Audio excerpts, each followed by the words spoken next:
Well, everybody, thank you so much for being here. It's really great to see such a great turnout. I know that what has brought us together, right? I mean, I want to acknowledge the recent big fires we've had in our city and those who have been displaced, those who have had loss, as well as, sharing my thoughts with our firefighters and first responders who were out during those fires. So we're all coming here today with our chief of fire. So we have Chief Cashin right here. We have members of our fire department present here to talk about fire safety. And this is an event that, I really wanted to bring all of us together, regardless if you live in Ward 5. And I also collaborated with Owen as well, the Ward 5 Town Council. Am I saying that right? The Ward 5 Community Council. We got that, but I also do want to acknowledge a group of individuals who have also come to join us. So we have Representative Hegner right there, Ward 5. We have Representative Hartnett, Ward 5. We have Representative Paquette, Ward 5. We have Alderwoman Trisciani, Alderwoman at Large Trisciani. We have Alderman Dexter, Ward 3. Alderwoman Fajardo, Ward 4. And Committeewoman Want, School Board Member, Committee Member Want, Ward 3. Four. Sorry, my God, Ward 4. You sat next to her for 4 years. So sorry. Yeah. And it's good to see you all again. My name is Jason Bonilla, Ward 5 Alderman. So again, thank you so much to you all, and I'll let our chief take it away. Thank you, sir. For those of you who don't know me, my name is Chief Cashin. I'm the chief of the Manchester Fire Department. I want to say thank you for being here. I really appreciate this. I was discussing before, these are the moments why we take the job and we get to actually talk about safety and preventing loss of life and protecting the residents of the city. Okay, we cherish these moments. I just wanted to say thank you. I'm going to bring up my Fire Marshal, Mitch Cady, in a minute, as well as our Community Risk Reduction Coordinator, Cindy Bautista, and they're going to do a fabulous demonstration for you. As the Alderman said, we're here because, we had a serious fire, we recognize that. On the fire department, we recognize those incidents, we understand them, we take them seriously. I couldn't be prouder of the professionalism that the entire department has shown, as well as the help that we've received from multiple partners. These things do not happen in a vacuum, and I couldn't be prouder of everybody. On a personal note too, I want to add, when I was about 10 years old, we had a fire at my house, and we lost everything. So I fully understand the implications and what happens after these events, and the loss that people endure. And we take that seriously. We take our responsibility seriously, and we're really glad to be here tonight. And I'm not going to talk all night, so I'm going to turn it over to Fire Marshal Cady. Thanks, Chief. Good evening. As the Chief said, my name is Mitch Cady. I'm the Fire Marshal here in the City of Manchester, and coming up on just over 20 years in the fire service here in the city. At one point, I did take about a 2.5, 3-year hiatus. I worked as a Deputy Chief of the State Fire Marshal's Office as well. So not only some experience locally, but a little bit more globally at the state level as well. So I kind of wanted to just touch on the role of the Fire Marshal's Division, or the Fire Marshal's Office here in the city, and what our role is in fire safety, fire code enforcement, and more specifically fire investigations as it relates to, again, the incident and the loss that we all endured on Union Street. So under state law, the chief himself or his designee, which is myself and my team, is responsible for enforcement of the state fire code in the city of Manchester. So there's laws, there's rules, we have local ordinances, all that push back or point back to ensuring that buildings, places we sleep, places we visit, places we eat are safe and are in compliance with the state fire code. The state fire code is adopted through the legislative process, and we are afforded that opportunity to enforce that through the laws and the rules that are found in the state of New Hampshire. As such, we take that role very seriously. We understand the implications that failing to enforce the fire code have, and making sure that we're, more importantly, consistent and fair across the board, so that what's enforced in one end of the city is the same thing that's enforced across the city as a whole. So understanding the intricacies of it and how they all come together, is very, very paramount for myself and my staff, and we hold those expectations very, very high. The other role that we play is, again, we are the fire investigators for the fire department. So anytime you turn the TV on and you see that there was a fire, Manchester or otherwise, there's laws on the books that require all those fires to be investigated. Now, how that occurs can vary from town to town. We're fortunate enough that we have trained staff here at the fire department to conduct those investigations. Also under law, there's certain times where the state fire marshal's office has to come in and assist us, or we assist them. So anytime that somebody passes away in a fire, anytime there's a death related from a carbon monoxide poisoning, so if there's a malfunction with a heater that produces carbon monoxide and somebody succumbs to those injuries, we'll conduct that investigation jointly with the state fire marshal's office as well. So as such, an investigation, as you can imagine, is not easy, it's not quick. So a lot of the times that the firefighters will go, they'll put the fire out, they'll mitigate the situation very, very quickly. We may be tasked with that investigation that may last days, weeks, months, or even years, depending on the players and the circumstances and the situation that are involved. So in doing so, we have a lot of help. We have a lot of partners locally, at the state level, and at the federal level that we're able to call upon to be able to conduct those investigations thoroughly, impartially, and more importantly, if there's an individual or a group of individuals that need to be held accountable for those actions, we have, again, partners at the Manchester Police Department, some state partners, as well as federal partners that we can help kind of execute some of those criminal complaints as needed. So just kind of a high-level overview of what we do and kind of the role of the organization, and more importantly, the role that we play in the city.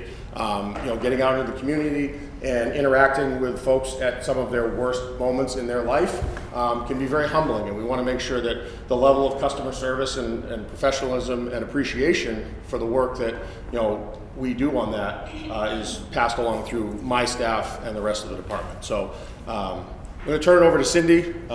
She's kind of the brains of this operation tonight, so we'll kind of be jumping in on some of these things, but I'll let Cindy introduce herself. So.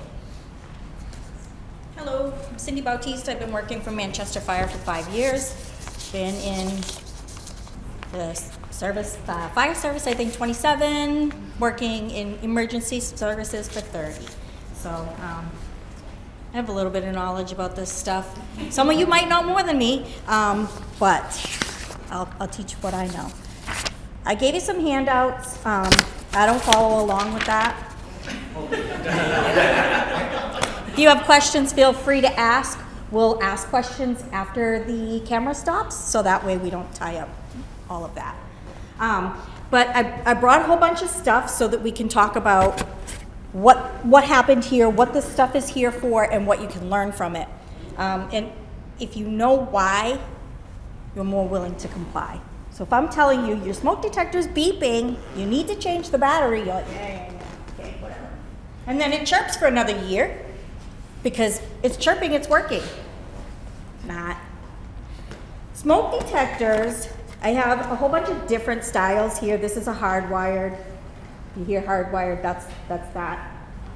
Then we have battery, they used to change the 9 volts. When you change your clock, you change your battery, but they've kind of changed things because, well, sometimes people were stealing the batteries for their toys, or the battery would die and it wouldn't get replaced. So they put 10-year batteries. Why 10 years? Because they're really only reliable for 10 years. 10 years from date of manufacture, not 10 years from date of install. So this could have sat at Home Depot on the shelf for 3 years, and I put it up today, so I say, okay, this is good for 10 years. No, it's good for 7. Because the tag says, it may work, but you can't rely on it, because it may not, right? So this is our nose when we're sleeping. It smells the smoke for us. But I'm gonna pass it around. I highlighted some information on here. This is on the back of the label, it will tell you, you might not be able to see, the light's kind of poor in here. It'll tell you the date of manufacture, what it is. There's also a UL, Underwriter Laboratories, that's the testing company. So if it doesn't have that UL, you don't want it. Hasn't been tested, we don't know if it's reliable, we don't know what it's gonna do. This is a carbon monoxide detector. Plug in, you can plug that one in, and this one gives you like a digital readout. Carbon monoxide, if that detector goes off, you can't smell it, you can't see it, you can't hear it, none of that. You hear the detector going off, maybe you have a headache, maybe you don't. I understand it's like flu-like symptoms that you get, and especially at this time of year, we have more heaters on, and we have the flu going around, so some people might ignore it because they don't smell anything and shut that off, or whatever.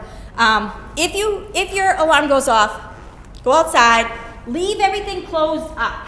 Everybody outside, leave everything closed up because we have meters to go in and read the gas.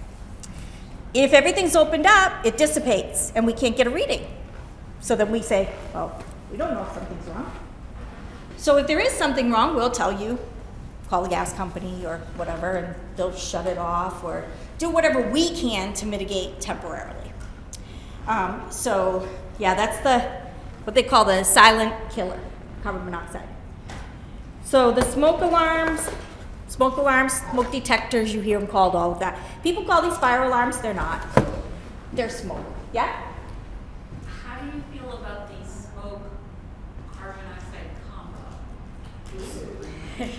You can address that. Mitch. So technology, like anything, has evolved exponentially over the years. So the question was, how do we feel about smoke, carbon monoxide combination alarms? Realistically, all you're doing is you're cramming two pieces of technology into one consolidated unit. They're recognized in code, and they're just as effective as it would be a standalone device. Now, you may notice that the carbon monoxide alarm you have in your hand it plugs into the wall. Typically, your smoke detectors or your smoke alarms, they either go high up on the ceiling or high up on the wall, usually about no more than 4 inches from the ceiling.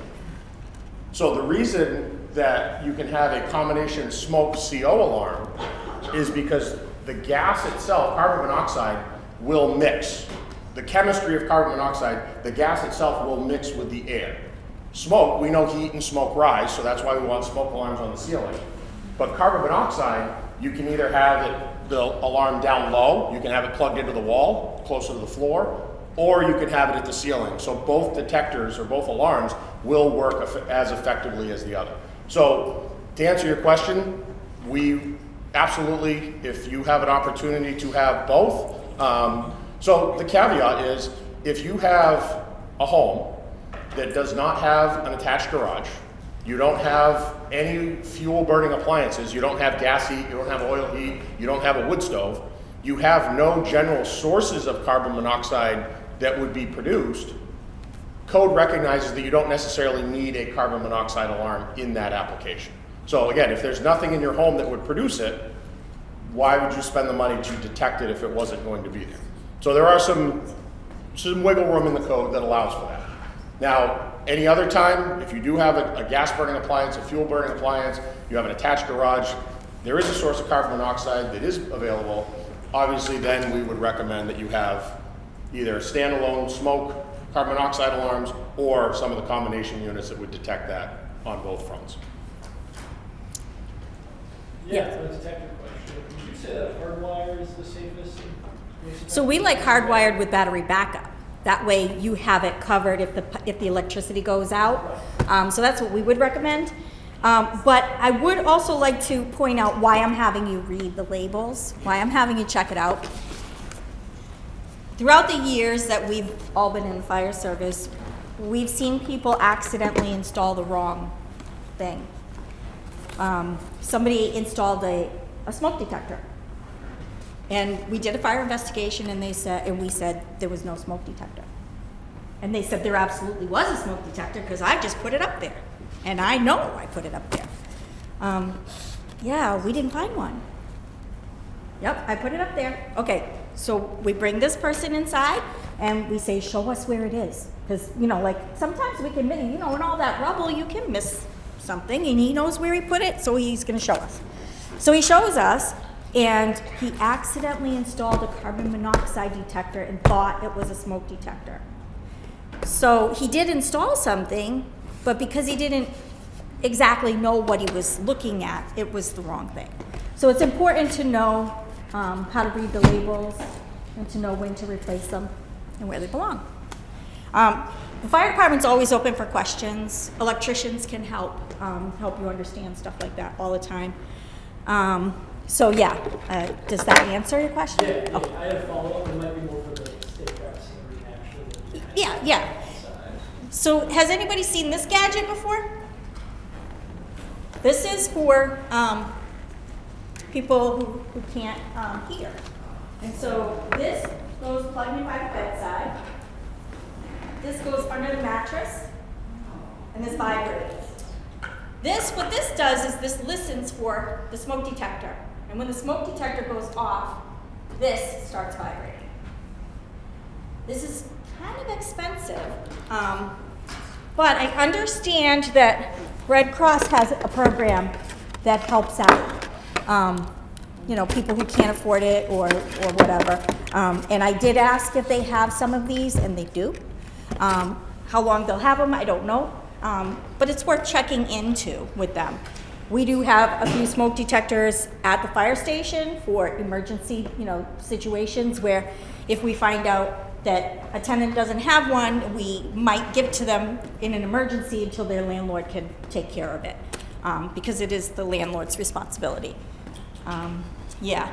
Just to touch on that real quick. So again, going back to the way the law reads is smoke alarms, smoke seal alarms are required in all rental properties. So it's right in the law, it's in the state fire code, but it's also in Amherst law. And it says right in there, and I'm summarizing, but it's the landlord's responsibility to install and maintain. So as Cindy said, we have a cache of smoke alarms that we can provide, we'll hand out, depending on the circumstances we've installed them. And again, in an emergency, kind of a stopgap, absolutely, we want to make sure that everybody's provided. But we also kind of put the asterisk next to that of, if you live in a rental property, it's incumbent upon the landlord to make sure that those appliances are present. Now, if the landlord doesn't want to have those things installed, we have mechanisms on our end that we can have a conversation to start with and make sure that the devices are put in as appropriate and that those things can be mitigated. So, but yeah, at the end of the day, in a rental property in New Hampshire, the landlord is responsible for the smoke alarms. So a couple of questions, Bob. We'll just go this way around the room. I know they need to be in a kitchen, in a hallway, and in bedrooms. Yep. Are those the only rooms they have to be in? So the way, if you were to build a house new today, it would be on every level of the home, outside the sleeping areas, and in the bedrooms. So not necessarily in the kitchen, because how many people here use the smoke alarm as a food timer? I'm guilty of it sometimes. So typically, there's some distance requirements outside the kitchen that we'd want to put those devices. But typically, on every level of the home. So if it's a multifamily, it'd be in the basement, the common stairwells, front and rear, if appropriate, and then there's some language in the city housing code that for existing apartment buildings that they can do a single smoke alarm inside the common area. So it doesn't necessarily have to be in the bedrooms, but if they do any work in there, they do electrical work, they do mechanical work, building construction, then they'd have to upgrade the smoke alarms to make sure they're in all the bedrooms and so on and so forth. So ideally, on every level of the home, outside the sleeping area and inside the sleeping area. Including the basement. So basement, first floor, second floor, what that may be. Okay, so if you're not going by this paperwork, because it says inside and outside the sleeping area, but it also says here, hardwired required in Manchester. So under the city housing code in rental properties, the smoke alarms are required to be hardwired. So as part of the certificate of compliance process, the COC through the housing department under the planning and community development, the housing folks require the smoke alarms to be hardwired in rental properties. Is that grandfathered or is that new? That's new construction? So new construction is required to have hardwired anyway. Okay. Existing construction, this is where the housing code and the fire code differ slightly. The housing code, those are the housing folks are the ones going out conducting those inspections. By their ordinances, the smoke alarms have to be hardwired.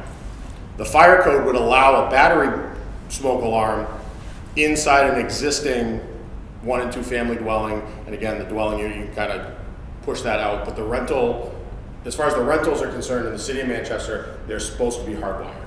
So who gives that landlord that information? Where is that information found? So, go ahead. So like if I bought a rental property, okay? When I go to the city or register, where do I get that information? And please don't tell me I gotta go online. Go ahead. So if you go online, so when you register, so when you go through the city clerk's office and the housing department, you're going to be required to get what's called a certificate of compliance for the city. That's where a city housing inspector is going to come out to your rental property. It's usually on a 3-year rotation, so every 3 years they'll come out. And it's at that point where that's where the inspector will say, hey, okay, we have a battery powered one, let's get that changed out. If you're buying an existing apartment building that has had a valid COC throughout the course of its lifetime, I would expect that would be up to the standards that the housing inspectors would be looking for. Also, if you are purchasing, like now, most people do like a private inspection. They hire a private inspector to go and inspect. That should be in his report, his or her report, telling you that. And hopefully they wouldn't miss something like that. And another question we get when a real estate transaction. In Massachusetts, the fire department's required to go out and inspect homes for sale, like single family homes. If you sell your house, the fire department's required to go out and verify smoke alarms. We don't have that in New Hampshire. So, which that's, again, we don't fall into that. Another question we get on a very regular basis is if the alderman is selling, let's say a 3-decker to you, do you need to put sprinklers in that building? The answer is no. For an existing apartment building, if you're not doing any construction, there's a list of parameters that you need to fall into. There's no expectation that just by the transaction of real estate, that would not require the building to have a fire alarm system put in or a sprinkler system put in or anything like that. So that's a question we get on a fairly regular basis. The sprinklers, again, it's a very intricate discussion, but generally speaking, no, an existing apartment building would not need sprinklers without some sort of mechanism they're going to do construction, some significant renovations, some upgrades, an addition, things like that. So it's not based on the age of the building as well? So it's a building can't be grandfathered? So the way that the fire code works under new construction. So if you're going to submit a building permit to build a building from the ground up today, the fire code has language on the provisions that need to be set. That language is modified through the legislative process with some New Hampshire very specific rules. Then the fire code also breaks it up into existing conditions. So if once the certificate of occupancy for that property has been issued, it now becomes an existing building. So there's language in the fire code for an existing apartment building as it sits today. If you're not doing construction, you're not adding a dwelling unit, you're not adding a story to it, you wouldn't have to sprinkler it under the conditions as it sits today if it was built appropriately.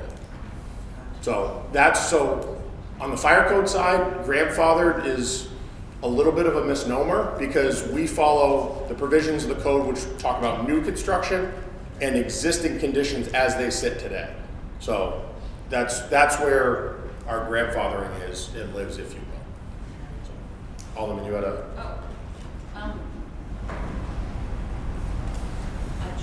Janine asked me a question about how many are required in each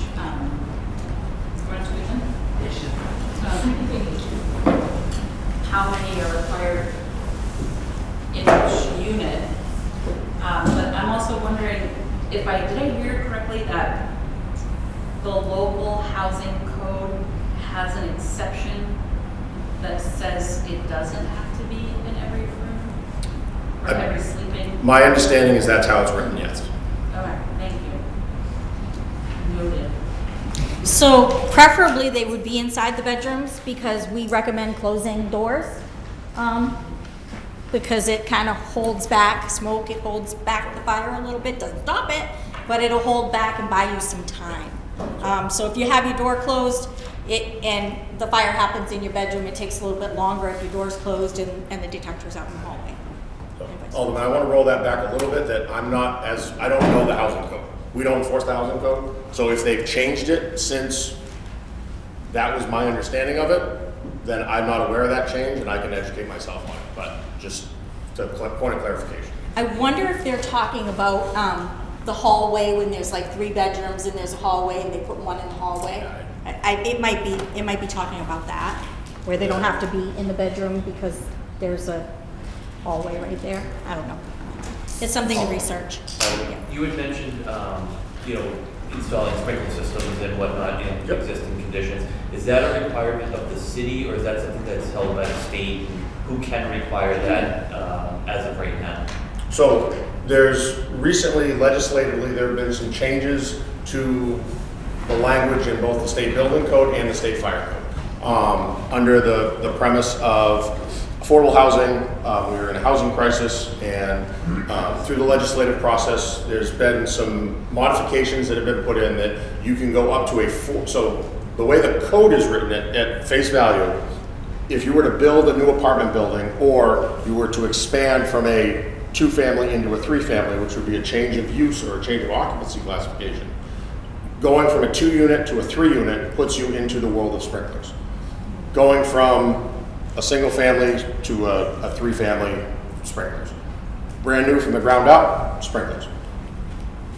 The way, because of the housing shortage and some of the things that have come out of Concord, that now if you have an existing building, regardless of if it's residential, business, or otherwise, you can go up to 4 units without a sprinkler system. Now, I'm going to caveat that where there's a number of exceptions that have to be met in terms of you can't change the footprint of the building. You can add stairwells for means of egress. You can't add a story to it. You can't go out, into the alley and add a dwelling unit there. Take the existing footprint for the most part. You can go up to 4 units without a sprinkler system. If it's new construction, the way the law sits today is new construction, all the rules apply. You would need to have a sprinkler system put into it.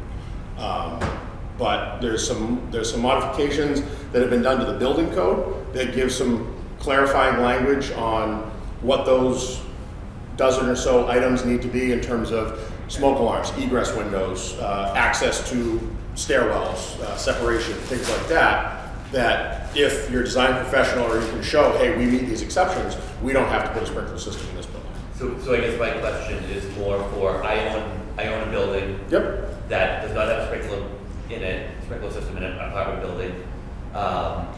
Who can change that? It's come up recently, like, can Manchester require all these buildings to install sprinkler systems? No.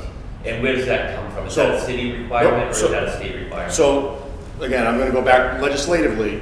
There was over the last 2 or 3 legislative sessions, there have been laws that have been put on the books that towns, cities, and municipalities cannot modify the fire code to make it more restrictive than the provisions that are set forth under legislation, the Board of Fire Control and the Building Code Review Board, which are the 2 state boards that modify the building code and the fire code. As such, us as the City of Manchester, we just went through over the last 10 months, updating our city ordinances, Chapter 92, very specifically, to fall in line with those requirements. So we follow the state fire code. The state fire code is put into place by the Board of Fire Control through the legislative process. The modifications to the fire code and building code fall in line with the legislative changes that come out of Concord in terms of legislation that's put forth, again, whether it's sprinklers or otherwise. So it's state law to follow the fire code. We enforce that state law, but we also have to enforce the exceptions and the alternative paths to compliance that have been added in through the legislative process. So us as Manchester, we cannot, legally, we cannot write an ordinance that says every existing apartment building in the city needs to have sprinklers. We can't do it. We'd be in direct violation of 153.5. So understanding that, and again, that's where the consistency comes in of making sure that's what's done in the north end is done in the south end, and so on and so forth. So, is that? I knew the answer. I just needed it out there. Did I get it right? That's what I believe. Perfect. Cindy had brought up that the accessibility devices can be expensive for people who maybe have a hard of hearing. Is there any programs that can assist people in getting those devices in their apartments or homes who may otherwise not have the money to afford that? So Red Cross has a program, and I did check with them to see if they have this device or something similar to that. And at this time they do, or they did when I talked to them. So I guess as long as they have the supplies, they will help. And then the second part to that, I know a lot of smart devices, including iPhones, have like accessibility features that can listen for certain sounds and alert people if there's like a certain sound that pops up, like a doorknob or like It's probably not been UL tested. That's what I was saying. That Maybe? was going to be my guess. 'Cause I didn't know Yeah, if- so I mean, I guess it can't hurt to have it as a supplemental, but I wouldn't rely on it. Our line As a- would be, if it's not a listed tested appliance, then we would err on the side of caution and recommend a listed device. If you, as a free will American, choose to get one, then that's completely up to you. Yeah. So, another, Mike. There's also something to pay attention to because there is a House bill right now that is trying to remove the requirements for sprinkler systems in 4-unit buildings. Is it 490, Senate, was it 494? I'm not sure of the Senate one, but I know Senate's got one too, but the House bill has, I think it's 1004 in the House. Okay, that would, yeah. So it's something that we also should be paying attention to. So I can tell you on that, Chief Cash and I have been having conversations with the State Fire Marshal's office, Marshal Toomey specifically. You know, and like I said, I'm having lunch with him next week, and I know he's planning on testifying at that, I believe next Wednesday, at the 28th, it goes before committee, right? Yes, the 28th. I think it's the 28th. So we're aware of it. You know, it's. So, yeah, any other questions? Oh, I just wanted to add that for accessibility features, You're welcome. that are hard of hearing has a lot of resources, so if anybody has any questions about accessibility features for that, you should reach out to them. Or you can reach out to me. Thank you. See, I told you somebody would probably know more than me. I knew it. All right, are we ready to move on? Yep. Now let's get into the stuff that is the bad guys. These are the bad guys. So at this time of year, we're gonna see a lot of space heaters because it's cold and sometimes people have drafty areas in their homes, or, you know, we get colder, so we wanna have this. They have a tag on it. They too are listed and tested. They have a tag on it that probably nobody ever reads. They have one here. This one in particular has it on the cord and on the unit itself. It tells us to keep it 3 feet away from anything on all sides, like a burn, right? But sometimes it's cold in my bedroom, so I want to put it real close because it's going to keep me warmer. And that's a mistake because now it's going to catch my blankets on fire or my laundry basket or anything else, furniture, whatever, right? Furthermore, I can't plug this directly into the wall outlet like I'm supposed to because it doesn't reach. So I'm going to add this Dollar Tree extension cord. Oops. I hid it under the carpet because it's ugly. Yeah, right? Don't hide it under the carpet, first off, because this needs air. It needs room to breathe so that it doesn't overheat. People step on it. If it's under a carpet, they step on it, they break the insulation, it breaks down, and then what? It's no good. So I don't like it in the first place, but if you had to use it, you also want to check the label. On this, it's going to tell me all the rules about it. If I use something, I'm not telling you to do this, so please don't do this. If I had to use it on this heater, I would have to make sure that this label matches what this is allowed to do. So if this says I can use it on an extension cord, I need to make sure this says it can hold a space heater, right? So it probably a commercial, you know, the big orange extension cord that you can only plug one thing into. Maybe that would be okay if you had to, right? Temporary, yes. And extension cords are temporary. What's temporary? Like less than 90 days, I think the code says. Less than 90 days, maybe Christmas lights, you know, something like that, for your Christmas tree. Plugging it in. So here's another thing that we don't like about extension cords. So that's the Dollar Tree one. This, I plug it into the wall over there, and that regular outlet has 2 sockets, right? 2 inputs. Receptacles, yes. Only 2 things are supposed to be plugged into that. That's what that's designed for. But I plug this in and I get 1 empty one, and I go, 6 more. I got 7. And then I think I want to plug another one of these into that bottom one because I can, and now I got 12.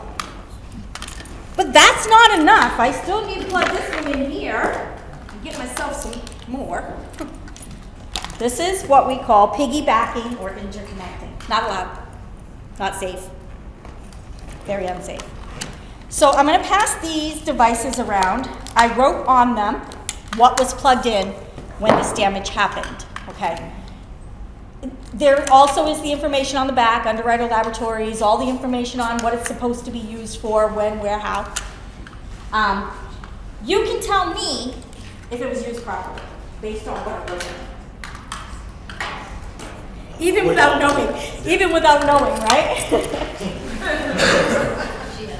Take a look at it. The answer's probably no. Yeah.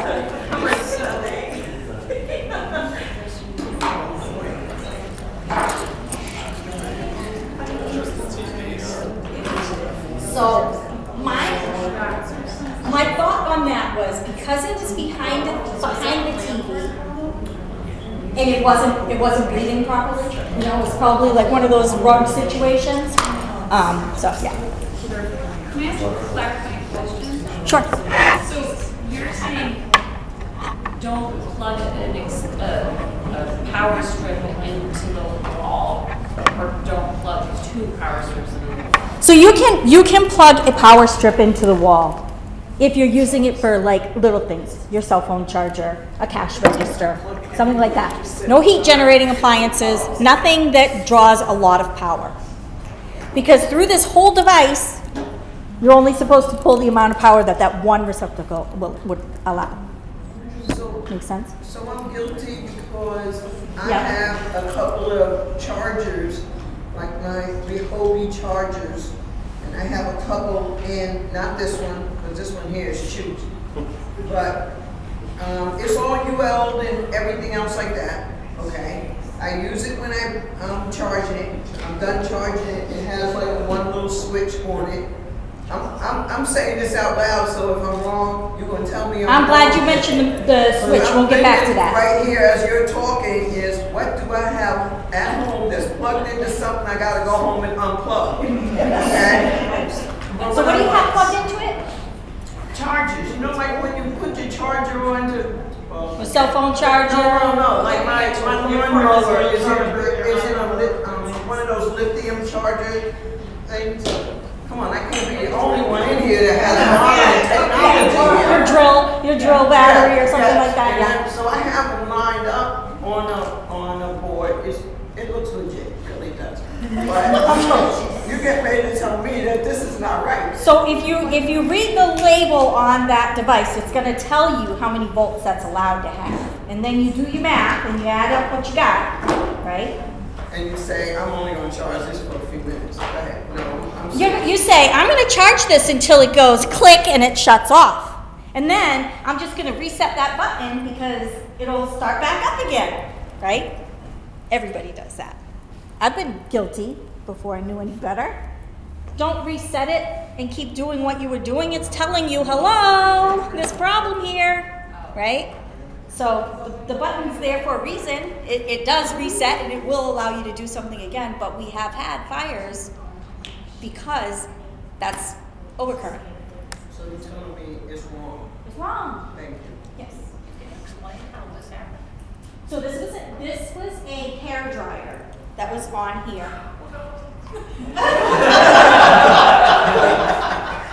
This is the part of the presentation where everybody runs out. I'm sitting here thinking this is gonna be a little shorter than 2 hours for me, because now I'm worried about it. Don't be worried. We got this. If you ever need a consultation, we can handle that. You know, we can handle that. So the long story short, with anything electrical like this is, and I'm guilty of it myself, we never read the directions.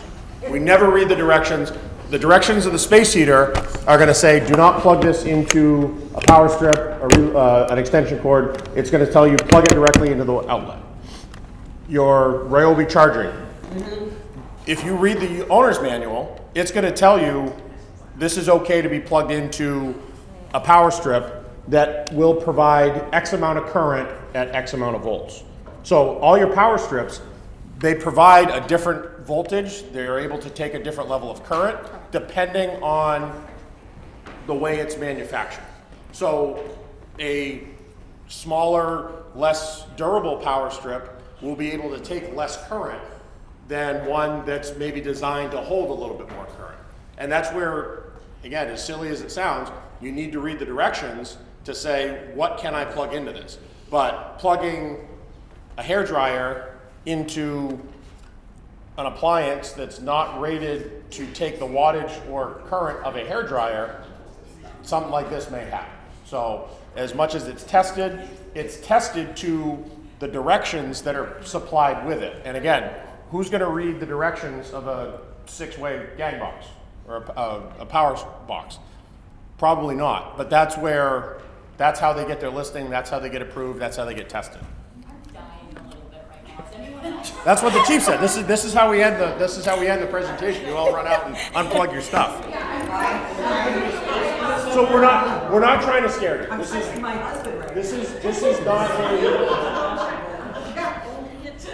This is not a discussion on trying to scare you. It's a discussion to make you think a little bit. But at the same time, they're all electrical appliances.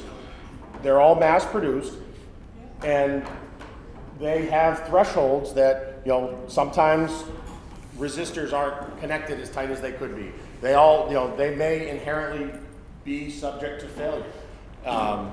That's why us on the fire department, on the investigation side, we work very closely with the Consumer Product Safety Commission, CPSC. So if we go and we start seeing a rash of whatever Temu brand space heater that is, we're going to reach out to our contacts there and say, hey, we've had 4 fires over the last 6 months that have resulted from this type of appliance, this type of relocatable power tap or a power strip, this type of anti-hair dryer plug adapter. So again, they're all tested, they're all manufactured to be safe. They're designed to be safe, they're designed to work properly, and they're designed to be effective and do what they do if they're used properly. And they're used in accordance with their listing, their manufacturer's instructions, and so on. Now again, I'm guilty of it as well. How many times you get a new space heater and the directions go right in the trash with the box? I almost hit you in the face. It's okay. And that's kind of what we're up here saying, is really this is just an awareness of just be aware of what you're plugging in, how you're plugging it in. If you're going to plug a power strip into your wall, make sure it's the power strip to the outlet directly, and you're not plugging another power strip into that, a power strip into that. You're not daisy chaining them together. Power strips are allowed to be used. They are inherently safe by design. We're not saying they're not. It's more of the abuse of them, it's the misuse of them, it's plugging in a space heater that's listed to be plugged into the wall into an appliance that's not made to take that much current. And it may not be the first time, it may not be the 10th time or the 100th time that you use it, but over the course of time, the components within it may break down to the point where a failure will occur. So, and I guess the other side to that is, if a failure does occur, we want to make sure that your smoke alarms are working, that you have the adequate, proper ways to get out of your home or apartment, that your exit paths are clear, that you're shutting your doors behind you to contain a fire event that would happen, and so on and so forth. So again, please don't, this is not meant to scare anybody. It's meant to kind of make you think about our own actions. And again, I've seen this in my own house. I got a phone call one night. I'm teaching up in Bethlehem, New Hampshire, and my wife tells me that she had a battery explode that was on a charger inside our bedroom next to the laundry basket. Sweetie, I'm 2 hours away. There's not a darn thing I can do for you. Why don't you call the fire department? Well, I don't want to. Well, you need to. So I can see the union leader now. Fire marshal's house burns down. I don't want to be that guy. So again, accidents happen. We're not saying that they don't, but we're trying to give you some spatial awareness to say, hey, maybe I shouldn't plug my power strip into an extension cord. Let's make sure we're plugging it directly into the wall. We have a portable air conditioning unit. Let's make sure that's plugged directly into the wall. We have, some of these larger draw applications. Read the directions, plug them into the wall. If it says it can be used on extension cord, check the voltage or the current or the wattage on that extension cord. Again, on the cheaper side, the little brown ones that are great for Christmas lights may not be good to charge your Ryobi battery packs or some of these other things that have a little bit higher draw, that the wiring itself, it's stranded wire that's a very low gauge or higher gauge, it's not going to be able to take that current the same way that a heavy duty yellow or orange one extension cord may. That would be good for those little Christmas candle stick that you put in your window. That would be okay for that. Yeah. Alderman, a question? Also, my house is 100 years old. Do you have her address, Chief? So we can...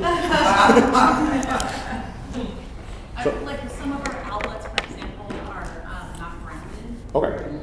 Yep. So again, that's something that over the course of time,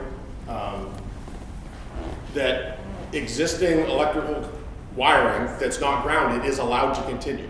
We've gone from knob and tube, which is basically two conductors running parallel to each other through a house, through insulators, tied into receptacles or wherever they may be, and then we come into Romex and other newer construction type wiring. There's ways to tie that into existing wiring that's either 2-wire or 3-wire, depending on or if there's a ground. So this would be a time, if you're genuinely concerned about it, would be to reach out to an electrician, a licensed electrician in the state, and say, hey, I'm concerned about this. Can you come out and do an evaluation of my house? I'm worried that, again, it's an old house, and older houses. My house was built in 1938. I don't have outlets anywhere. I've had to go through, I've had to wire in outlets, I bring them all the way back to the panel and new circuits. Older houses, we may only have one in an entire living room. In 2026, can we run an apartment or a house off of one outlet in 2026? No. Between cable boxes and entertainment centers and all these other things, the modern draw on these buildings' electrical systems can be very taxing at times. So that's where we want to make sure that things are done safely. And from our standpoint, if we're going to go into a business and we go into one of the corner stores and we see all the coolers plugged into extension cords, run through this, we're going to talk to the proprietor and say, hey, you need to get an electrician out here, have them run a couple of new circuits, make sure that the outlets, a soda cooler, you can't run that off an extension cord. The draw's too high, there's too much resistance there. Make sure, get an electrician out here, have them plug it in. And it'd be the same thing in your home if you're concerned about whether it's grounded or not. Again, that would be a conversation. Again, I don't know what that would look like to upgrade it, if it's even possible in an old house of that vintage without completely rewiring the whole house. So again, there's existing conditions that are allowed to continue, whether it's safer or not. The grounding basically provides a path to ground, if you will, to help prevent electrocution. So if you were to, it may, again, it would prevent from, getting electrocuted. But again, my recommendation would be to reach out to an electrician. Question what? Feel better? She hasn't left. While we're on the grounding prong talk, She's paralyzed with fear. if you have a cord with 3 prongs, You break the third one off, so then it won't fit in, right? Most people do. Or they use this one so they don't have to break it off. They figure it out, right? This needs the 3, and if you don't have an outlet that allows for that, don't use it, use something else. Just swapping out that outlet with one that has 3 holes so that you can accommodate this doesn't make it any better. It's not grounded. It doesn't ground. It doesn't. Question? Yeah, more of an educational question. If I move into an apartment and I inherently don't trust landlords to actually do what they're supposed to do, can I call the fire department to come test detectors in the unit, or is that a call to the landlord? So you can test test the smoke alarms. You can go right up there. The smoke alarms in your unit will not necessarily call the fire department. So you can go up, you can hit the button, you can test them, make sure they're working. Depending on the size of the building, you may have hallway, like common area smoke alarms that are tied to a fire alarm panel. They'll call the fire department. If you have questions about the electrical, the heating, the plumbing, mechanical stuff, so on and so forth, that's where we would recommend you reach out to the housing department. They're the ones that issue the certificate of compliance. They're the ones that they kind of handle all those housing concerns. We have a very strong working relationship with them. And if there are things that when they go out there and they're like, hey, this falls into your wheelhouse, they'll call Cindy or I right away and be like, hey, we have a problem. Let's collectively work on it together. And if you call us and it's not us, we'll let you know who. And we'll make sure you're going to the right place. Yeah. Just one dead her. Go ahead. For the power strips, is there any pros, cons, or safety difference between the long ones with the long cord that plugs in, or the more like compact ones that just sit against it? No. So it goes back to the voltage, the amperage capacity of the device itself. So if it's got the longer cord, it's rated for X number of amps. If you have a shorter cord and it's rated for the same, it does the same thing. It just goes on to the rating of the appliance itself. The scruffy guy in the back. So I had an experience. The fire department showed up to my house, my apartment building, and they said they wanted some information from the landlord for an inspection. Is that legit, or what, just? Yeah, so the fire department itself has an inspection program that we try and get out into the community. You may see the fire trucks parked on Spruce Street, Union Street, Lake Ave, any of these. And if it, during usually between like June and September, October, the fire department, they'll be out and they may knock on your door and be like, hey, we're trying to get a hold of the landlord. We noticed that a smoke alarm is missing. We just want to touch base with them. So obviously anybody from the fire department that's going to show up, they're going to show up either in a big red fire truck, that you can buy them on eBay, but they're not that cheap. So, and they're going to be in some semblance of uniform. So they're going to identify themselves. You're going to know they're from the fire department. If they're not in a big red truck, they're in a small little red car or black car that says fire department all over it, and they're going to show up in a uniform.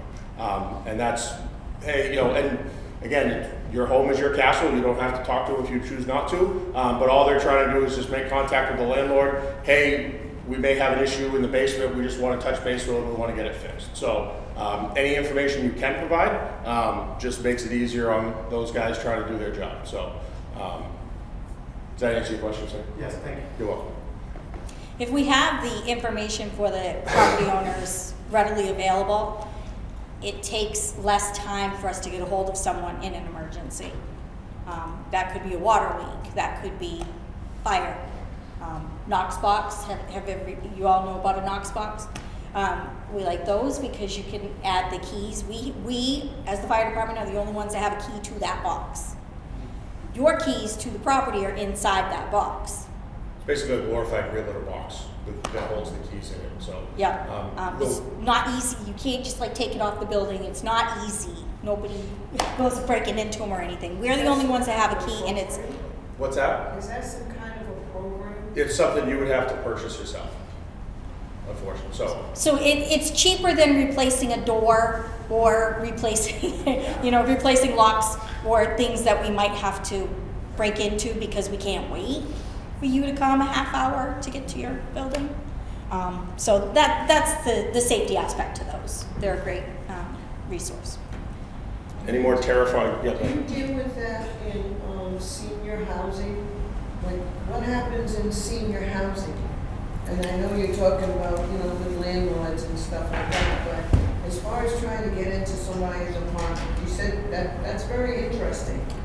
How would you get into someone's apartment if someone is in, an elderly person, let's say? So, this is a clarified question. Are we talking senior housing in the sense of assisted living, transitional housing to, like a memory care, some of the city, like up on Terrytown Road, we have, some of the 55 plus. Yes. So, and I'll go back to the way the fire code's written, is most of the time, depending on the size of those structures, they're required to have a fire alarm system, they're required to have a sprinkler system. We, in the city, there's language in the code that talks about rapid entry systems, or these Knox boxes, or some other provision for the fire department to have a set of keys to get into that apartment. So the fire department, as Cindy was talking about, there are these little black boxes. You may have seen them on the outside of businesses. It's got a little red reflective sticker on it. That's a Knox box. It's the brand name. Velcro is like what, loop, double binded adhesive. It's Velcro. This is a Knox box. It's a key box that only is keyed specifically for the Manchester, New Hampshire Fire Department. You go to Keene, and their Knox boxes are keyed differently. So in that box, an elderly housing complex will have all the keys to the apartments, whether it's a master key, a fob access, a key to the mechanical room, a key to the roof hatch, so that it prevents the fire department from getting slowed down in the event that there's an emergency in the building, somebody's having a medical emergency and the ambulance needs to get in and there's a fire truck with them. So on the other side of that, if there are not one of these provisions for these lock boxes, because not all apartment buildings need one, or we wouldn't go out to every 3-decker and say, hey, you should put a Knox box on your building, it's required. We wouldn't do that. We would recommend it if we've been having issues there, and there's been a history of calls for service, and we have to keep breaking doors or whatever. But I can tell you, the fire department's going to get in 99% of the time. There's a lot of tricks and tools that we have some very, very crafty firefighters on our job, and they will get through. They will get through doors. They have tools. They have skill sets to be able to kind of get through some of these things in an emergency situation. I want to be very clear about that. We only do it in emergencies, because otherwise there's a whole other list of ramifications that come with that. So emergencies only, we're going to get through that door, whether it's delicately or whether it's 3 guys my size that just go through the door. So it just depends on the circumstance. But there's all sorts of different ways that we can achieve that end result. Have we scared you enough about electrical stuff? All right, well, let's keep going with electrical stuff. So anyway, remember we talked about the 3 feet? 3 feet. This is 3 feet I know a lot of us know that already, but it's just to kind of give you a memory thing. How far did she say I had to keep stuff away from the space heater? Well, probably the width of your door. Your door is about 3 feet. So if you think about the width of your door, but it's not only for the heater, this is everything. This is my egress pathway, because if I need, a stretcher or whatever, I need to be able to get through somewhere. These big guys with all that gear on, and they're crawling on their hands and knees in the dark because it's dark, and they don't know where they're going, and they're getting their stuff all hung up on everybody's stuff that's in the way. So you might know where your stuff is and where you're going, but they don't. And yeah, I know you don't use that door all the time. You never use that door. But you might need it today. You might need it tomorrow, right? And so we need to think about these things. We need to think about what are my 2 ways out? Does my family know the plan? Where are we meeting? Once I get out, I'm calling 911. I'm not going back in. Pets? Yeah, pets are that's a big deal. Most pets come out. They run out. And if not, we need to find them, not you, okay? I know it's hard because they're family members. I get it. I have pets. But it's real important, because then we're not only going after a pet, but we're going after more humans maybe we're recovering instead of. We have a pet program, because I've noticed individuals have like stickers at their doors and windows that say they're pets. So people move, and really, we're gonna check every room twice anyway, right? The priority is human life. At the end of the day, the fire department's main mission, and the chief can echo this, is life safety, and it's human life safety. We're all animal lovers. We understand that. We will do everything we can when appropriate to save pets, remove pets. I've seen plenty of instances where pets are very resilient. They will hide in places that you can hear it. You're like, what is that? It's a cat. How is a cat? We pull a cat out and it's perfectly fine. It's mad. It's real mad because it's soaking wet and cold and stinks, but it's alive. So animals are resilient. If we can save them without kind of getting too far off course, absolutely the members will make that adjustment as necessary. Again, it's the same thing with the top finders, the pet finders. People move. We're going to search the area. We're going to search all searchable areas regardless, whether there's a sticker on the window or not, because, okay, that's Junior's bedroom, but Junior had a bad dream and they're in their sister's, like they're in their parents' room tonight. So Many years ago, too, those top finder stickers were said to be inviting to predators. Oh, that's a kid's room, great. So there are things that would be great about it if the other things didn't come into play, right? But yeah, I can't say I recommend it. One thing, we'll kind of pass this around.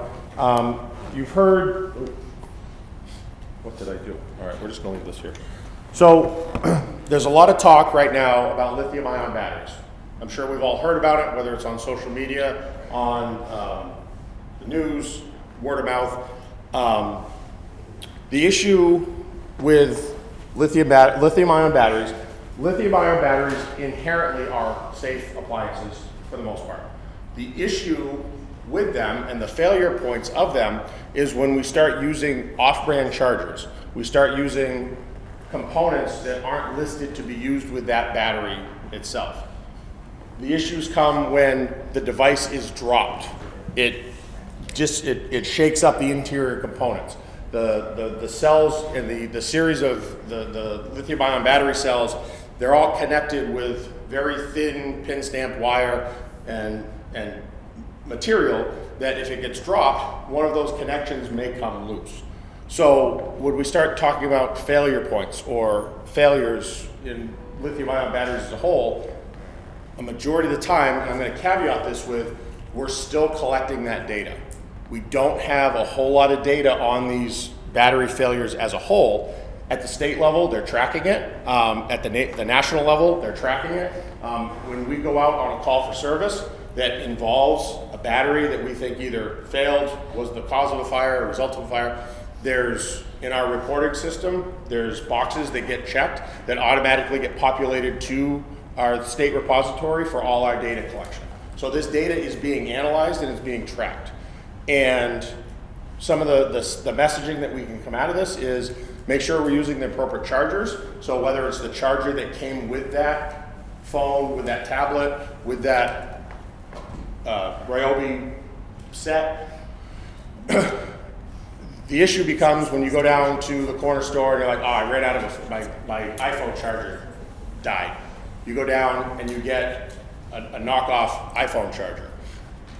Those chargers aren't necessarily listed to be used with that phone. So when we start seeing some of these failures, they don't regulate the charging cycle as the one that the manufacturer would recommend, or they give just a little bit too much current, whereas the manufacturer's recommendation one gives the perfect amount of current. And again, it's like the same thing with the power strip. It's not the initial one time and it's done. Majority of the time, these things happen over the course of time. It's repeated chargings on a non-compliant or a non-listed component or a non-listed charger that goes with these appliances. So kind of the bottom line is, if you have them, we all have them. They're in our cell phones. Some of them have them in our cars, our tools. is make sure that we're charging them appropriately, make sure that when they're done charging, we're taking them off the chargers, and that if we do drop them, they do sustain damage in any way, kind of evaluate them, take a look at them, make sure that there's no obvious deformity or damage to it. But if you do start to smell something, you do start to feel it getting abnormally warm, kind of discontinue the use of it right away. The transfer station has the ability to dispose of lithium-ion battery appliances. So reach out to the transfer station. Obviously, if one catches on fire, call the fire department. But just the run-of-the-mill, you see them at the grocery stores, at Walmart. They have the depositories or repositories for some of these appliances. Also, Staples they've expanded their recycling substantially, and you can bring a lot of stuff. Yep. Previously, it was like cables and cords. Yep. They just brought a ton of stuff forward, and they will take it. Yep. So my cell phone charges on a little. The magnet. Yep. Yeah, it has AT&T on it, so it better be fine. But it does get warm. Yep. So obviously, When do we know it's like abnormally hot? I would say, how long have you had that appliance for? The phone for? This one? Yeah. It's a 12, so. So I got money bags over here. So I guess when you charge it, you wake up in the morning and it's warm, right? So the transfer of electricity is going to generate heat. So part of the problem is don't put it on your pillow because there's no place for that heat to dissipate. So again, do it in an open space on a nightstand or a counter someplace else. When I say abnormally warm, when you get up every morning, you take it off the charger, it's going to be warm. My recommendation would be, at some point you're going to start to develop a muscle memory of something doesn't feel right here. And if it doesn't feel right, that's where that issue may lie.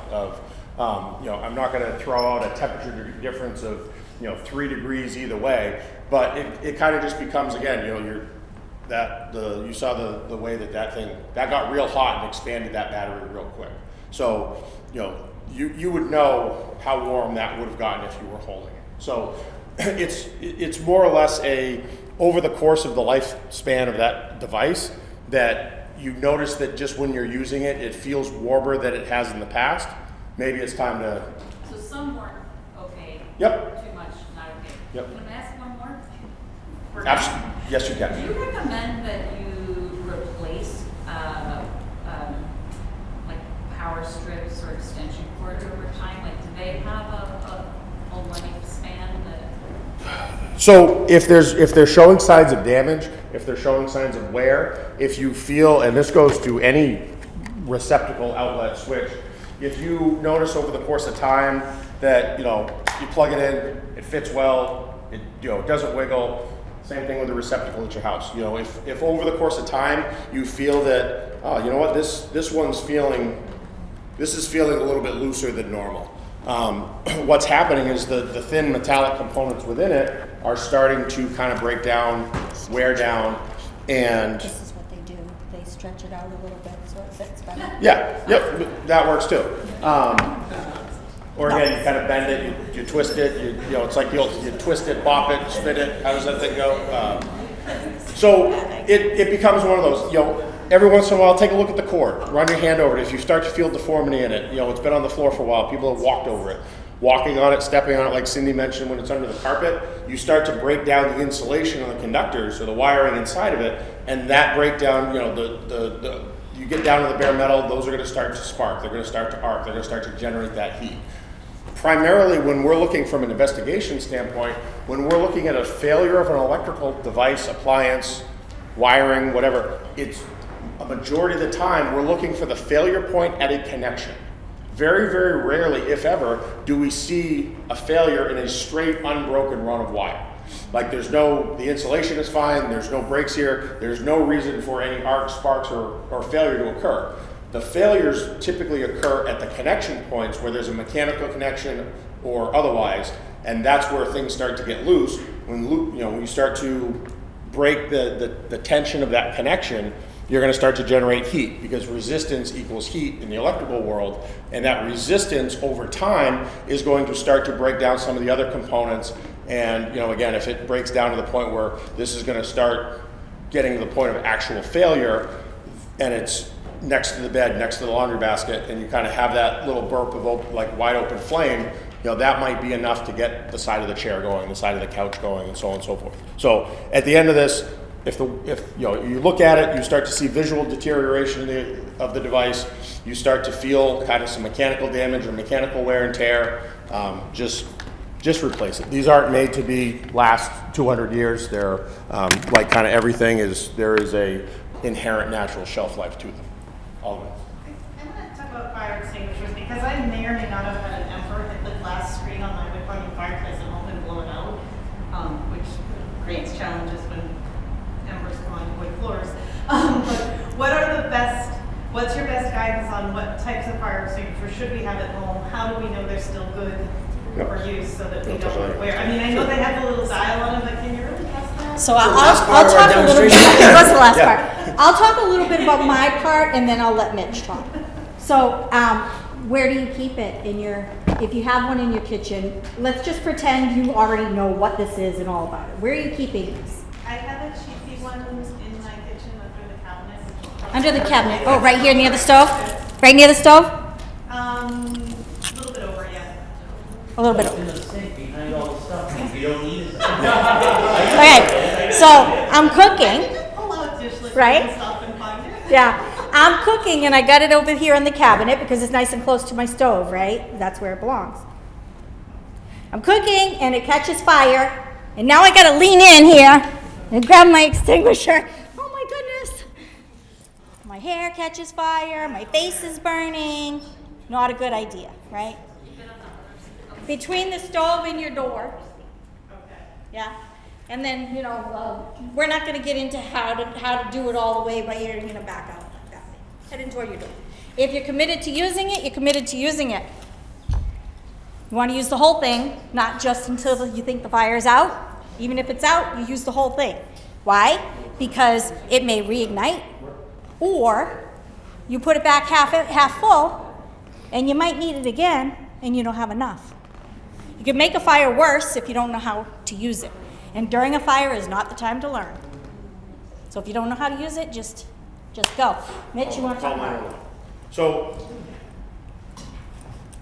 the short answer is, so for your home, fire extinguishers come in a variety of shapes, sizes, colors, and they're all based on the material that's used as the extinguishing agent. So we would recommend in your home, so usually like a 5 pound, and it would be what we'd call an ABC fire extinguisher. So A means that it is listed to be used on ordinary combustibles, paper, plastics, things like that would be normally found in your home. The B is for flammable liquids.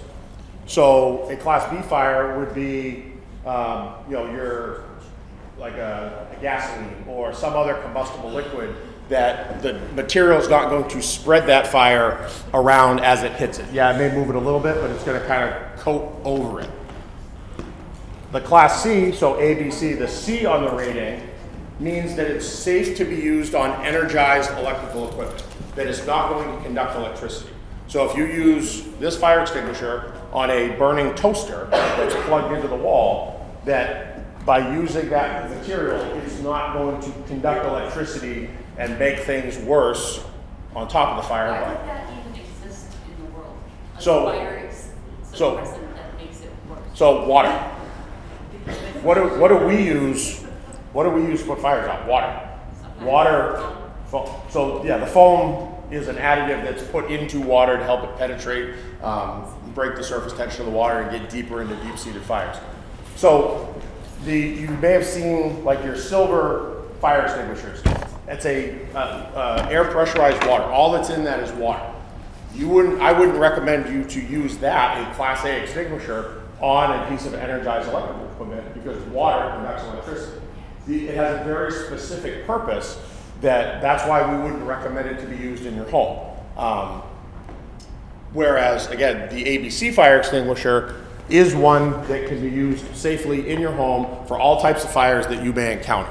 Now, there's two other types of extinguishers. There's a class D, which is for like your combustible metals, sodium, lithium, magnesium, so on and so forth. Not under normal circumstances, we don't all have chunks of sodium lying around our house that we're going to need to use a very specialized extinguisher for. Those are primarily used in industry. Down on some of the manufacturing facilities down in the south end, off South Willow Street, Harvey Road, they have very specific processes that they use sodium, they use magnesium, they're milling it, they're machining it. They have Class D extinguishers that are for magnesium, and they use them accordingly. The last one is a Class K extinguisher, and this is for your cooking fats, cooking oils in a commercial application. So this isn't me heating up a pot of, frying some oil on the stove to cook chicken in. This is your fast food restaurants, your chain restaurants, your commercial cooking lines that have, it's basically a water-like material that has a foam-type process in it that's used to react with the cooking fats that's found in these oils, and it kind of creates a coating over it to help suppress that fire and smother that fire out. So for you, if you were to go, I want to buy a fire extinguisher. For your house, probably a 5-pound ABC fire extinguisher. If you go to any of your big box stores, that you'll say office, it'll say home, it'll say vehicle, and it'll list out pretty much exactly what you'd be looking for. Now, as far as the shelf life, fire code requires that them be at least inspected annually. So this is a commercial one. I actually took it out of the hallway. I figured we're here. If we need it, we can use it. So once a year, somebody will come through, they'll check the tag, they'll check the gauge, they'll make sure the powder's good, and then they'll punch the little tag, move on to the next one. The small ones at your house don't necessarily have that luxury of calling in a service company to do that. If you turn your fire extinguisher over, there's a pin stamped date on the bottom of that fire extinguisher. 25, 26, 24. Usually our line is a year. Replacing your home fire extinguisher every year can kind of be a little bit, can get expensive, can get a little bit, a little much. But again, kind of you make that judgment call on your own. A lot of times they'll have a gauge on it. Make sure the gauge is in the green. You can kind of turn it upside down a little bit, and you can kind of hear the powder move inside of it. So really, it's a powder with like an inert gas, usually nitrogen or some other gas in it that acts as the propellant. You can kind of move it around a little bit, and you can kind of hear it, the powder sloshing inside. A lot of times with some of your like your home-based fire extinguishers, they'll start to get moisture around the neck, and moisture will start to permeate after a number of years. So again, when you tip it upside down, it kind of feels a little solid, a little stiff. It's probably time to replace it.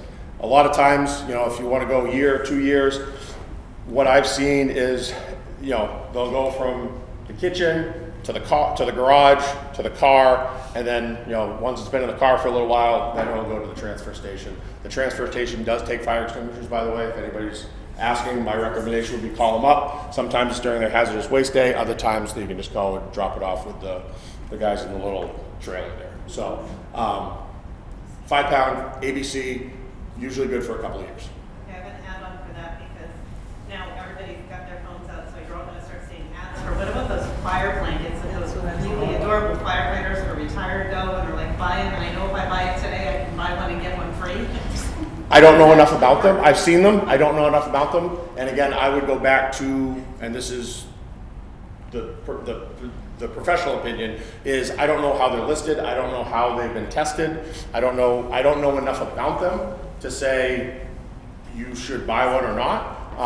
Again, if you're seeing literature and materials that say, hey, this is a good idea, I'm not saying it wouldn't work, but from a, I wonder if you're throwing the blanket over the fire, aren't you like adding some oxygen over there? Potentially, or You know, again, like- I don't know enough about it. Yeah, I don't know You either. have to have them on your boats, we have them, and if they, you have to have them, they get thrown on top of an engine fire and snuffs the whole thing out. Really? But it's, you have to have Is them. that like a marine patrol thing, or is that a? Yeah, we've got a boat on the ocean, so maybe that's. Oh, that could, Coast Guard, depends how far off it is, okay. Yeah. I have them in my house. Yeah, I know, again. I think that they're newer for us, Every so. floor in my house. Okay, awesome. And it's made so that when you hook it on, and then there's 2 tabs on the bottom. Yep. So you have to pull the tabs down and the blanket drops out. Let me tell you, I tested it, okay? Because I said, let me put it up here, and if somebody came to my house, could they get out? Could I get out? Yep. I only want enough fire protection so I could get out of my house. I'm not there to be no hero. I got insurance. Insurance will replace that. Right. Just get me out. Yeah. Okay? So when you come down the street and you see me, just pull right up and get that insane woman out the window. We have people for that. That's what I'm saying. I got people for that. Take a note. But they do work. Yeah. So, any other questions? Sir? Yeah, I got a smoking materials question. It may not be for you guys, but the housing commission might stay up to that. Sorry guys, I'll quick work a little bit. How do we go about effectively enforcing or banning smoking inside apartment buildings? That is a tenant issue. That is a landlord-tenant issue. So, and I'll back this all the way up to state law. As far as the fire department goes, there's some very explicit language that the fire department does not necessarily have. There's some very limited exceptions. We do not have the authority to go into somebody's home, their dwelling unit. So whether it's a single-family home, an apartment, and enforce the state fire code. So there's nothing in the state fire code that precludes somebody from smoking in their apartment. There's language in there that talks about when you start getting into some of the outdoor urban wildland interface during dry seasons that, no smoking, and then the forest and lands has burn bans that they can put in place. But as far as smoking in an apartment, that is a fundamental choice that the landlord can institute that into a lease.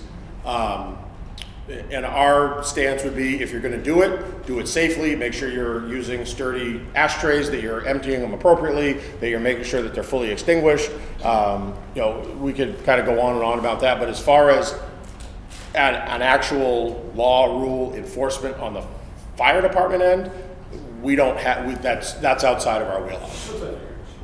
Yeah. So, yeah, absolutely. Yes, ma'am. So what's the number one reason why fires start in Manchester? So Manchester is smoking materials, heating appliances, and cooking is what that's kind of the top 3. And they usually, and even statewide, cooking and heating appliances kind of flip-flop for the top. We see a lot of smoking material fires, on porches, decks, so on and so forth. But again, we also have the highest concentration of our population is the largest in the state. So when you start, you want to talk about cigarettes as a whole, you have an individual who smokes 2 packs a day, 365 days a year, 20 cigarettes in a pack, 40 a day. You run that math out, when you start playing the game of statistics of how many fires are caused by smoking materials, you when you start getting into some of these larger populated areas, just based on the sheer number of people and the number of people who actually smoke, you're going to start to kind of see that number creep up a little bit. Obviously after an incident, an event, we'll have a conversation with the landlord, we'll talk to him, but we continuously see fires caused by unattended smoking materials or improperly disposed of smoking materials. Because we're so densely populated, we also have homes that are very close together. And I'm thinking about this neighborhood, your neighborhood, like right here on the corner, right outside. How common is it for a fire in one home to spread to the homes next door? So it happens, we see it. Some of the things that we can do to prevent it are, if we discover a fire, call 911. One of the biggest reasons that we see fires go from something relatively manageable to who was around Lake and Wilson 15 years ago, 3 buildings. We lost 3 buildings right over there. They're townhouses now. Again, there was a delay in the alarm at that incident. Some of the other significant fires that we've seen, there's been a delay in the notification to the fire department. So that fire that grows very, very quickly and exponentially time is everything. So the quicker that the call can be made to 911, the quicker 911 can push it down. Our dispatchers can get it. We can get the members on the road, and we can get there within a reasonable amount of time and begin to affect that. Other things such as wind, building construction, all those things kind of all come into play when we start talking about that. But the biggest thing is early notification, early response, and and then the tenants evacuating appropriately, so that when we get there, we can do those quick searches, but then we can really focus on putting the fire out and making sure that life safety components have been adhered to. So. Yeah, and hopefully the hydrant nearby is already shoveled out so that we don't have to do that. Sir. Can my garden hose put out a fire? It can. It's water. It will put out fire. Again, our recommendation would be, if there is a fire, call the fire department first and don't go back inside. If your neighbor has a garden hose and it's a fire on the porch and you think that you can safely from a safe distance without getting hurt, and you've already called the fire department, again, you of your own free will to make that decision on what level of personal responsibility you'll accept. But we've seen it. The biggest thing we can say is make sure if you are leaving the building, make sure you're shutting the doors behind you and make sure that you're calling 911. And let the professionals. Why are we shutting the doors? So fire needs air, fire needs oxygen to burn. By shutting a door, if there's a fire in a bedroom, we're going to inherently limit the spread of that, the amount of air that can move that fire throughout a compartment, to limit the smoke spread from going from an apartment or a bedroom into a living room, into a kitchen. So if we can compartmentalize or keep it in check, that gives the fire department a better ability to keep it to that, whether it's the room, whether it's the apartment, whether it's the floor, whatever that may be. But again, close the door, call 911, and then make sure that you're out. And most importantly, please don't go back inside. I can't stress that enough. There is nothing worth, whether it's a pet, whether it's valuables, belongings, so on and so forth. We see it time and time again where people go back inside and they're trying to save a pet, they're trying to save something else, and they succumb to the smoke, they succumb to the heat, and they're not able to get themselves out.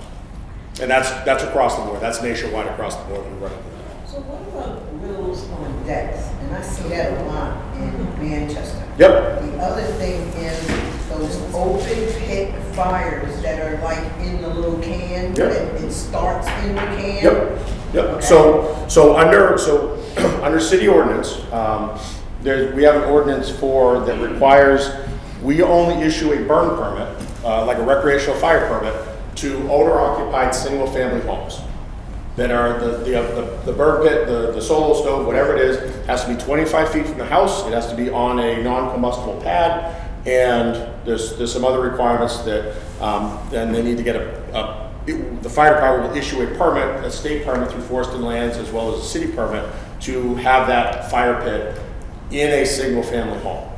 Now, we've all driven up and down Lake Ave, we've driven down Spruce Street, we've seen these things burning in backyards and so on and so forth. If you see something like that and you feel it's a danger, you wish to report it, call the fire department and they'll send a fire truck over there, a little bit of an education. Hey, you need a permit, it's a multifamily building, you're not allowed to have it by ordinance, and it kind of turns into an educational conversation. If it continues to be an issue, then there's some enforcement action that can be taken on our end. You talk about barbecue grills. So there's language in the code that says barbecue grills need to be kept 10 feet away from a building. So typically, and there's language in there that also talks about, you can have an electric grill on a multifamily porch. You can't have a propane, charcoal, so on and so forth. So if you have it, you can have it 10 feet away from the building, tie it to a tree in the backyard. You can store it next to your house without a propane bottle attached to it. You can put that in a shed, put that somewhere else. And it's the same thing. If you see somebody barbecuing on a porch, call the fire department, we'll send a fire truck over, have a little conversation, it becomes an educational component. But how do you do that without calling 911? I called the fire department because I had a question.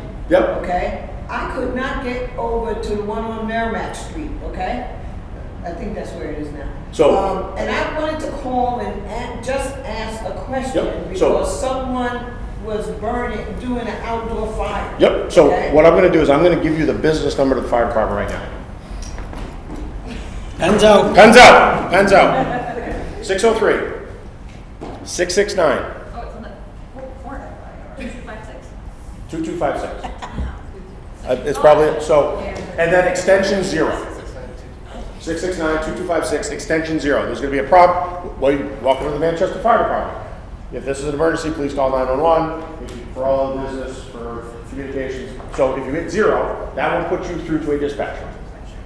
The dispatcher will then he'll ask you a couple questions. Hey ma'am, it's so-and-so, what can I help you with today? I have a question about this. Okay, well, we'll get somebody right away, we'll send a fire truck out there. Or I have a question about a public ed event, or I have a question about a fire alarm system.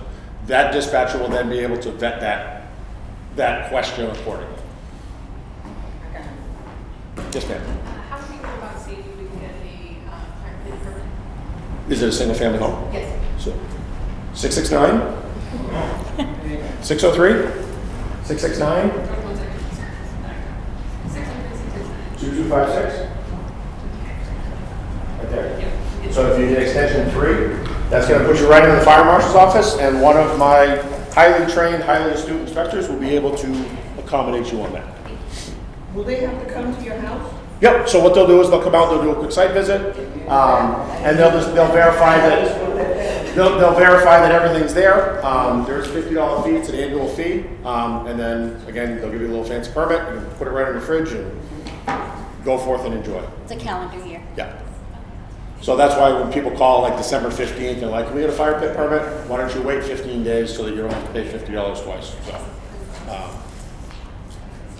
any other questions from some of the legislative folks in the group? Any questions, concerns? No. I have one last comment. Candle meant to decorate can devastate. Don't leave them. That's all I have. Is a like wax warmer safer or worse? If they're listed. That's the policy. Yes, so there's no open flame. It's a small heating element with anything. Just make sure you're using it appropriately. Okay. Yes. And you invited us here, so. Yeah. So I wanna thank everybody. We wanna be respectful. Do you have one more question, ma'am? No, go ahead. You ask your question. Because one of my concerns is, one, you said it, but you only touched on it briefly, and that was digging out fire hydrants, okay? But the other thing I want to ask you about is just junk that can be combustible, that sits outside, like in the alleys and all over the city. And how, what could we do Sounds like a net to question. try to help? So Because There he is! You know, even before you do that, Manchester Connects app, put it on there, it will get on the list. Yeah. DPW is very responsive to. Oh, is that where the potholes go? Yeah. Yeah, okay. Yeah. So Ask my mechanic about that. yeah. So the city has a group. It was formed years ago under Mayor Ginta. It's called the Neighborhood Enhancement Team, or the NET Team, and it's a group of all the city departments: fire, police, health, housing, building, every city department, clerk's office, health department. That once a week, in some way, shape, or form, we meet as a group, and primarily we focus on like homeless issues, unhoused issues, again with Owen, Cindy, and so on. But there's also a small faction of that group that if you were to call the fire department, so just instead of extension 0, hit extension 3, that'll put you right in the fire marshal's office. And we can take that complaint, whether it would be something one of our inspectors would handle, whether it'd be something Cindy would do. We can facilitate that if you don't choose to use the Connect app, and we can facilitate that with whatever the most applicable city department would be. We don't have jurisdiction over certain things, just as the health department doesn't have jurisdiction over certain things. So as a group, we are stronger that if we have some of these neighborhood complaints, and that's what it started as, was dealing with neighborhood complaints and quality of life issues, that we as the fire department have a lane, the police department has a lane, the health department has a lane. Let's make sure that that lane goes right to that problem and be able to address that problem as effectively as possible. So, so yeah, if you have an issue like that you're not getting anything with the UConnect app or whatever it is the UConnect, Manchester Connect. Manchester Connect is awesome for non-emergency reporting. Yes. Please don't use it for my neighbor's got a fire going right now, because it might not be looked at over the weekend. You know. Same thing with social media. I'm not blaming you now. Come on. In general, please don't. We're going to your house tomorrow. Yeah. As soon as I said the whole weekend in Boulders, I saw all three of you go. Hey. Right? So we want to be respectful of everyone's time. We will hang out a little bit after, some questions that maybe you didn't want to ask in front of the group or in front of the camera. No offense. Appreciate you. We will be here if you want to ask those questions. You know, I want to close with, thank you for being here. Right, this is a privilege for us. The fire department responds to almost 30,000 incidents a year. We have almost 200,000 responses in those. Okay, so we have the privilege of responding on a lot of people's worst day, right? And that's what we do, right? We are the department that gets called when there's no place else to go, okay? We take that responsibility seriously. Today we were hoping to not scare you, but to empower you with knowledge so that you don't have to make that call, okay? I can assure you if you make the call, right, and your house is on fire, we have never put one out. We have searched every single bedroom, room in over 200 years of history, okay? There's nothing that's ever stopped us, okay? So we will do that. Our goal is to not get to that point, right? To empower you with knowledge, okay, of how some of this stuff works and how some of these things start. Also, understand, if you have a concern, right, we've talked about the code, okay, and there is codes, millions of codes, okay? You can go above the code yourself, right? If you feel you need a battery-operated smoke detector in your room, go buy one, okay? We have helped people get smoke detectors in their room that couldn't get them, okay? We have installed several of these for people, okay? We will help, okay, in those instances where people need help, because that's what we do, okay? I want to preface this, we do not have the resources to be everybody's first call, okay? Like, I'm not an electrician, you know what I mean? However, if you feel that you are in need of something, call us. But with the knowledge we gave you, there's a thing you should do, right? Call your landlord first, If you're not getting somewhere with your landlord, call us, okay? But start there. If everything's going well and you still feel you need it, get a smoke detector, If you know somebody, you're a neighbor, right? We are responsible for ourselves and our neighbors. You know someone that maybe they're struggling for some sort of reason, reach out to them, okay? If we take care of ourselves and take care of each other, you're not going to have to call us for some of these things, But if you do, we are going to show up. I can assure you of that, because we've done it for a very long time, okay? Yes. You had mentioned shoveling out the hydrants, which I know some people do, a lot of people aren't very good at it, so that's a great reminder. But we're expecting at some point this weekend into next week, 0 to 100 inches of snow, who knows what it's gonna be. But, really that's about what they're saying right now. An apartment or a single family home, those vents coming out of your house, just take a second to make sure those are clear. You had mentioned a lot of crap pile up against buildings. Make sure that's cleared away from vents, because once those get plugged, that's also gonna create challenges inside your home as well. Yeah, we have a lot of safety messages coming out about the cold, shoveling out hydrants, shoveling out those vents. Cindy's actually the one that does all those, in case anybody's ever wondering. If you go to our Facebook page, that is all done by Cindy. If you do decide to employ the net team, you're also going to talk to Cindy. Wears a lot of hats, she's she's awesome. That's why I say they call me the net team coordinator, right? They throw the net at me. Yeah. And they'll catch somebody. She'll find it. Cindy's the one I call when I don't have anyone else to do something. She's the one I call.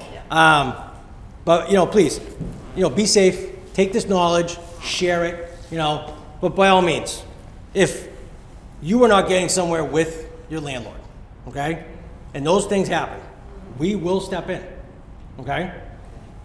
If you know someone that needs a device and they can't get a device for whatever reason, let us know, okay? We've never said no. It's a problem we have, okay? But we're not gonna change it. So, thank you for coming. Thank you.